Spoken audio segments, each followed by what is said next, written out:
दोस्तों, इस कहानी में हम बताएंगे कुत्ते ने कैसे बताई यमराज को कड़वी सच्चाई। ये सुनकर आप भी चौंक जाएंगे। इस प्राचीन कथा में हम आपको बताएंगे कि कैसे कुत्ता यमलोक जाता है और यमराज से शर्त लगाता है और यमराज उस शर्त में कुत्ते से हार जाते हैं और फिर यमलोक के सारे नियम बदलने पड़ते हैं। यह कथा हम जानेंगे भगवान विष्णु ने यमराज को मनुष्य जीवन के संबंध में कौन सा महत्वपूर्ण ज्ञान दिया है। तो चलिए दोस्तों, आपका समय बर्बाद ना करते कथा को शुरू करते हैं। प्राचीन काल के मध्य में एक अत्यंत सौभाग्यवान नगरी थी। उस नगरी में एक धनवान शेर रहता था। रंग सेठ के पास एक लाल रंग का कुत्ता होता था। वह शेर बहुत ही लालची और कपटी भाव का होता है, किंतु भगवान विष्णु का परम भक्त होता है। वह हमेशा अपने इष्ट देव भगवान विष्णु की पूजा आराधना करता रहता था। फिर एक दिन शेर की भक्ति से प्रसन्न होकर भगवान विष्णु उनसे मिलने के लिए पधारते हैं और उसे दर्शन देते हैं और कहते हैं कि बद मैं तुम्हारी भक्ति से अत्यंत प्रसन्न हूँ। मानो तो मैं जो भी वर चाहिए तुम्हें जो भी इच्छा और मनोकामना हो मैं अवश्य पूर्ण करूँगा। श्री भगवान विष्णु से कहता है कि हे प्रभु, मैं आपके दर्शन करके धन्य हुआ। प्रभु, मुझे कुछ नहीं चाहिए, मेरे पास आपका दिया हुआ सब कुछ है। फिर वह सेठ एक सादा कागज़ निकालता है और भगवान विष्णु से कहता है, प्रभु, इस कागज़ पर अपने दस्त कर दीजिए ताकि दुनिया के लोगों को भगवान के होने का सबूत दिखा सकूं। तो आज की दुनिया में कोई ये मानना नहीं चाहता कि भगवान है। फिर भगवान ने कहा, ठीक है, बस लाओ, मैं तुम्हारे कागज़ पर दस्तक कर देता हूँ। इतना कहकर भगवान विष्णु उस सेठ के कागज़ पर दस्तक कर देते हैं और अंतर्ध्यान हो जाते हैं। फिर वह दस्तावेज हमेशा अपनी जेब में डालकर रखता है ताकि दूसरों को भगवान के होने का सबूत दिखा सके। फिर कुछ दिनों बाद शेर व कुत्ता मर जाता है, जिससे वह बहुत दुखी हो जाता है। सेठ का कुत्ता मृत्यु के बाद यमलोक जाने लगता। यमलोक पहुंचने के बाद वह कुत्ता यमराज के सामने आकर खड़ा हो जाता है। अब राजू कुत्ते का लेखा जोखा निकालते हैं और वह कहते हैं कि शान, तुमने तो पशु का जन्म पाकर भी कोई पाप नहीं किया है। तुमने हमेशा अपने मालिक के साथ वफादारी की है, कभी किसी पशु पक्षी आदि प्राणियों को कष्ट नहीं दिया है। तुमने अपने सभी काम बड़ी ईमानदारी के साथ किए हैं। केशवा ने एक कुत्ते का जन्म पाकर भी तुमने कोई भी घृणित कार्य नहीं किए हैं, इसलिए तुम्हारे सभी जन्मों के पाप अब नष्ट हो चुके हैं। श्वान, अब तुम बताओ, तुम किस प्लाट में जाना चाहते हो? तुम जहाँ चाहोगे वहीं तुम्हें भेजा जाएगा। तुम जिस प्राणी का जन्म पाना चाहते हो वह जन्म तुम्हें दिया जाएगा। हम तुम पर बड़े ही प्रसन्न हैं। शीघ्र बताओ, तुम्हारी क्या मनोकामना है? फिर वह कुत्ता बोलने लगता है कि हे धर्मराज, आप चाहे मुझे नरक में भेजो या स्वर्ग में भेजो, कहीं पर भी जाने को तैयार हूँ। लेकिन मेरी आपसे एक विनती है कि जिस स्थान पर किसी मनुष्य के बंधन में न रहूं, मुझे किसी मनुष्य की गुलामी नहीं करनी पड़े और ना ही मुझे मनुष्य का जीवन चाहिए। आप करके मुझे कोई उचित दान प्रदान करें। कुत्ते की बात सुनकर यमराज आश्चर्यचकित होते हैं और सोचने लगते हैं कि मनुष्य जीवन पाने के लिए तो देवता भी तरसते हैं, फिर यह कुत्ता मनुष्य के न देने की कामना क्यों कर रहा है। फिर यमराज कुत्ते से कहते हैं कि हे शान, मनुष्यों के इतना गुरेज क्यों करते हो? मनुष्य का जन्म पाने के लिए तो बड़े बड़े देवता भी तरसते हैं। पृथ्वी पर मनुष्य जीवन सर्वश्रेष्ठ है, फिर क्यों तुम मनुष्य को जन्म नहीं पाना चाहते? इससे पहले कभी मनुष्य का जीवन नहीं मिला है, शायद इसलिए तुम मनुष्य जीवन का फायदा नहीं जानते हो। तुम एक बार मनुष्य का जीवन प्राप्त करके देखो, तुम्हें पता चल जाएगा कि इसके कितने फायदे हैं।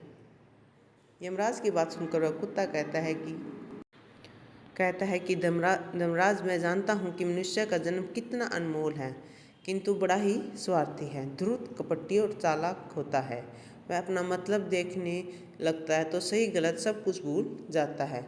उसकी तृप्ति किसी से नहीं होती। सारे संसार का धन भी उसे मिल जाए तो वह संतुष्ट नहीं रहता।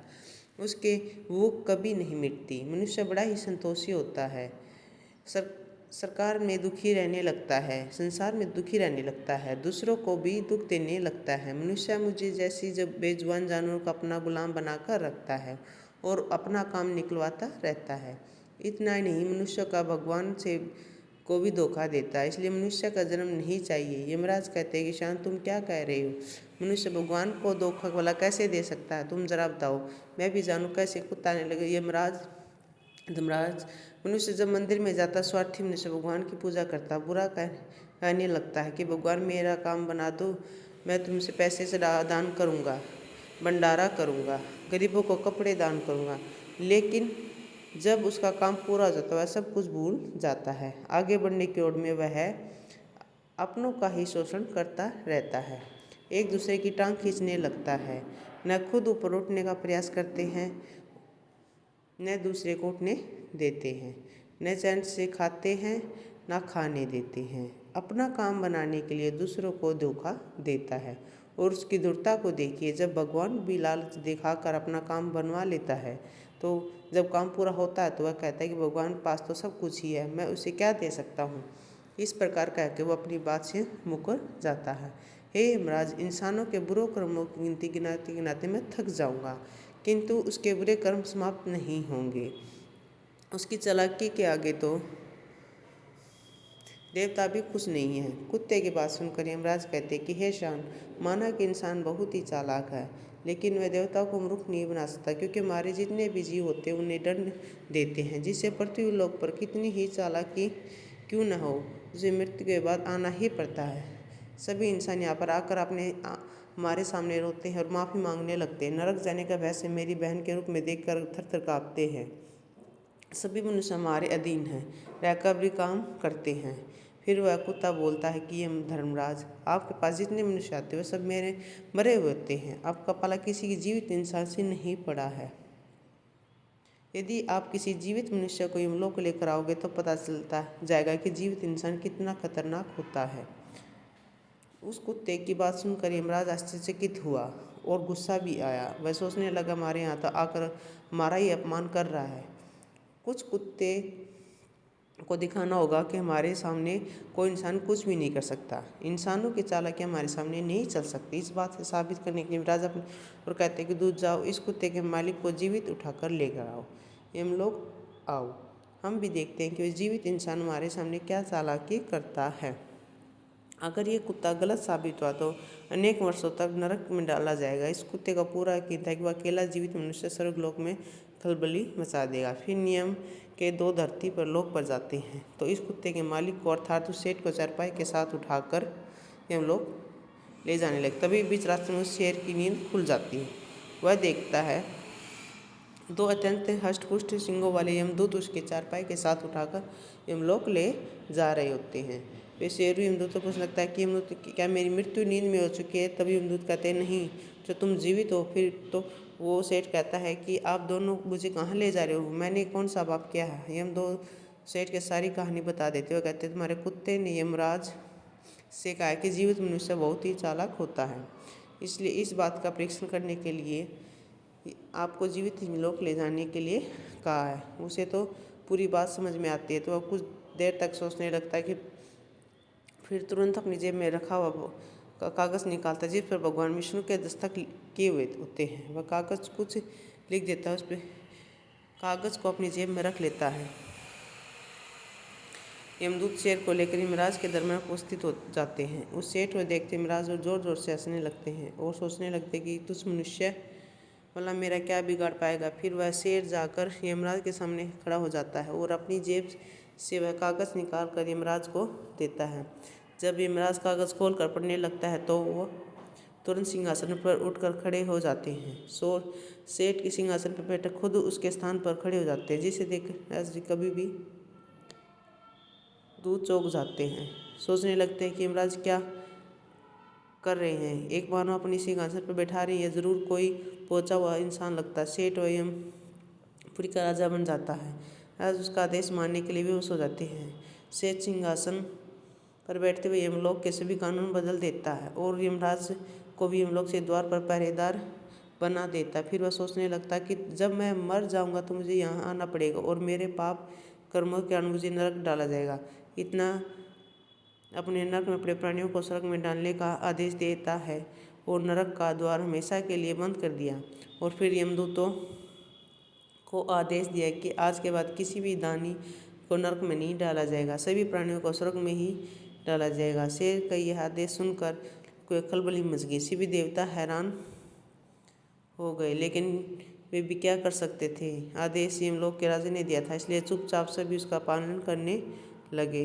स्वर्गलोक संतुलन पूरी तरह बिगड़ गया। स्वर्गलोक का संतुलन पूरी तरह बिगड़ गया था।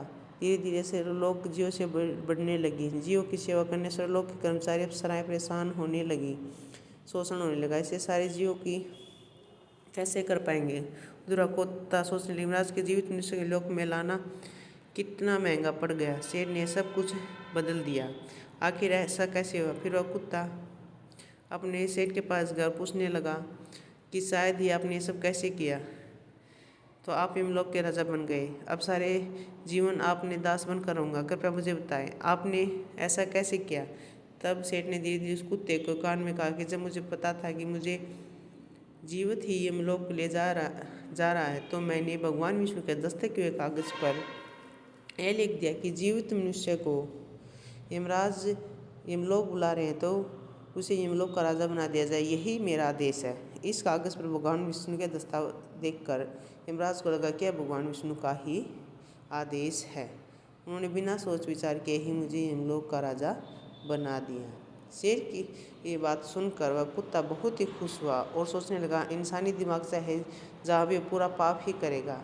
इधर यमलोक का ऐसा हाल देखकर सभी देवता भगवान विष्णु से मिलने बैंकुंठ चले गए और सारी बात बता दी। देवताओं को सहायता करने के लिए भगवान विष्णु तुरंत ही यमपुरी आ गए। उन्होंने देखा कि अमरलाल यमलोक के द्वार पर पहरा दे रहे हैं। यमराज यमलोक के द्वार पर पहरा दे रहे हैं। फिर यमराज के सिंहासन पर कौन बैठा। भगवान विष्णु को देखते यमराज की प्रार्थना करने लगे और कहने लगे कि प्रभु, हमारी यह लीला बड़ी ही विचित्र। धरती पर एक साधारण मनुष्य आपके यमलोक का राजा बना दिया और मुझे पहरेदार। भगवान विष्णु यमराज से कहते हैं कि यमराज, मैंने नहीं किया, यह मनुष्य के चालाक दिमाग का कमाल है। यदि तुम जीवित मनुष्य को यमलोक लेकर आओगे तो यही होगा। इसलिए मैंने मृत्यु के बाद भी यमलोक में आने का आदेश दिया था, ताकि मनुष्य को सभी दोष स्वभाव शरीर के साथ नष्ट हो जाए और केवल इसकी आत्मा ही यमलोक में प्रस्थान करे। किंतु आपने तो एक जीते जागते मनुष्य को यमलोक उठाकर ले आए। और यमराज इतना कहकर भगवान विष्णु आगे बढ़े। फिर सब सेठ भगवान विष्णु को आते देखा कि सिंहासन उठकर खड़ा हो गया और बोलने लगा कि प्रभु, मुझे क्षमा करो, मैंने अपने कुत्ते को नरक में जाने से बचाने के लिए, मनुष्य की बुद्धि का बल दिखाने के लिए ऐसा किया। मैंने आपके द्वारा गए वरदान का दुरुपयोग नहीं करना चाहता। प्रभु, अब दर्शन देकर धन्य होगा। अब मुझे किसी चीज़ की अभिलाषा नहीं। फिर भगवान विष्णु नमस्कार उन्होंने उस सेठ को समाप्त कर दिया और वह सेठ को धरती लोक पर लौटा दिया। भगवान विष्णु की यमराज से फिर गद्दी पर बैठा दिया और वे अपनी लौट चले गए। यमराज ने फिर अपने सिंहासन पर बैठ गए। तभी कोटस वेश्य यमराज देखी कि अपने जीवित मनुष्य की चालाक एक जीवित मनुष्य का क्या क्या कर सकता है, इसलिए मनुष्य नहीं बनना चाहिए। मनुष्य के स्वार्थी बन जाता तो अंधा हो जाता है। उसे दो परिवार देखना बंद हो जाते हैं। लालच में धर्म को भी भुला देता है, अनिष्ट कार्य करने लगता है। जब वह शास्त्र अनुसार कर्म करता है तभी सुखी रहता है, और जब धर्म के विमुख हो जाता है तो क्लेश और बीमारियां उसे घेर लेती हैं और उसका पतन हो जाता है। फिर यमराज ने उस कुत्ते को क्षमा कर देते हैं और उसे स्वर्ग भेज देते हैं और यमलोक के बदले हुए नियम कानूनों को फिर से सही कर देते हैं। दोस्तों, इस प्रकार कुत्ते ने यमराज को मनुष्य के जीवन की सच्चाई बताई। और ये कथा आपको कैसी लगी कमेंट करके ज़रूर बताइए।